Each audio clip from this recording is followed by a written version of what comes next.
జగన్ చేసినటువంటి ఒక తప్పు ఇప్పటికీ వెంటాడింది. జగన్ గద్దె దిగడానికి కీలకమైనటువంటి పాత్ర రీసర్వే. నెంబర్ 1 రీసర్వే ఒక ఎత్తు అయితే దాని వలన తలెత్తిన వివాదాలు వాటి ఇప్పటికీ చెప్పుకుంటున్నాం. రెండో పక్కన దానికోసం డ్రోన్లే వాడారు, టెక్నాలజీనే కదా వాడింది, అక్కడే కదా లిటిగేషన్స్ వచ్చింది. నెంబర్ 1. నెంబర్ 2 ఆ పాస్బుక్ల మీద ఫోటోలు, అది ఈవెన్ అసెంబ్లీలో కూడా చర్చించి మరీ తిట్టిపోసాం కదా. మూడో పాయింట్ వచ్చేటప్పటికి ఏదైతే వాటికి సంబంధించినటువంటి సర్వే రాళ్ల మీద జగన్ బొమ్మలు, ఇవి జగన్ని దెబ్బతీసిన దాంట్లో కీలక పాత్ర పోషింది.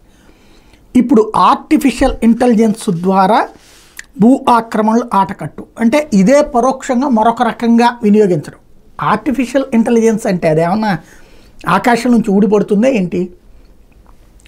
రెవెన్యూ వాడి కంటే మేధావి అవుతుందా?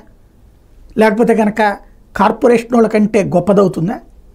నువ్వు ఏం చెప్తే అదే ఆర్టిఫిషియల్ ఇంటెలిజెన్స్ వేగంగా అమలు చేస్తుంది. Very simple.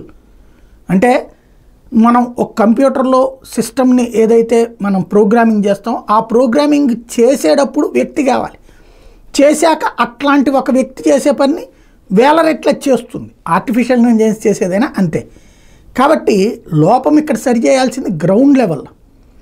దాన్ని కాకుండా ఆర్టిఫిషియల్ ఇంటెలిజెన్స్ ద్వారా భూ ఆక్రమణల ఆటకట్టు అంటూ దానికి టెక్నాలజీకి డబ్బులు తగలేయడం, కొత్త వివాదాలు తప్పించి ఏముండదు.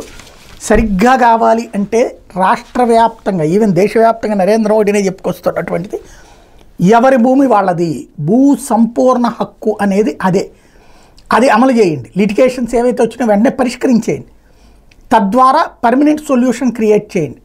అప్పుడు ఆర్టిఫిషియల్ ఇంటెలిజెన్స్ వాడండి, బాగుంటుంది. ఈలోపు ఆర్టిఫిషియల్ ఇంటెలిజెన్స్ వాడితే లేనిపోని రిస్క్.